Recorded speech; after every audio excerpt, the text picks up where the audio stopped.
ভিডিওতে আমি আপনাদেরকে দেখাবো কিভাবে পাইথন ম্যাক ওএসে ইনস্টল করতে হয়। প্রথমে আপনারা ক্রোম ব্রাউজারে গিয়ে লিখবেন যে গুগলে গিয়ে লিখবেন পাইথন, তারপরে প্রথমে যে লিঙ্কটা আছে python.org আমরা এখানে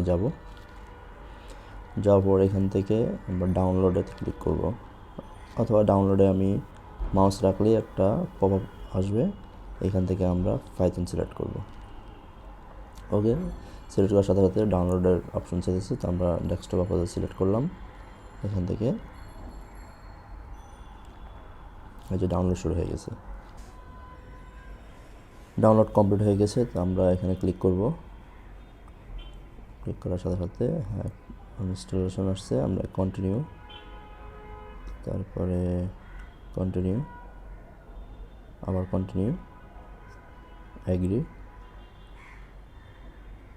ও কোথায় ইনস্টল হবে হার্ড ডিস্কটা দেখাচ্ছে, হ্যাঁ ওকে ঠিক আছে, কন্টিনিউ, ইনস্টল অথবা চেঞ্জ লোকেশন। আমরা লোকেশন চেঞ্জ করার দরকার নেই, আমরা জাস্ট ইনস্টল দিয়ে দিলাম।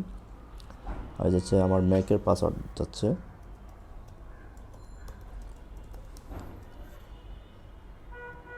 ইনস্টল,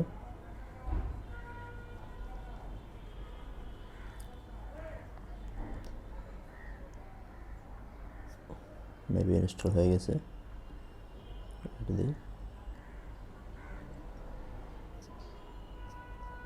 ওকে ক্লোজ।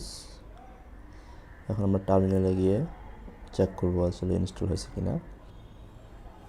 আচ্ছা, আমাদেরকে চেক করতে হবে পাইথন 3/B, এই যে পাইথন 3 অথবা Python 3/BERS version, sorry double slash হবে,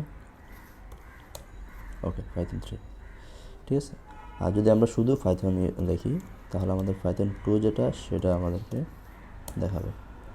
ওকে, তার মানে আমাদের Python 3 successfully install on Mac OS. Thank you, আসসালামু আলাইকুম।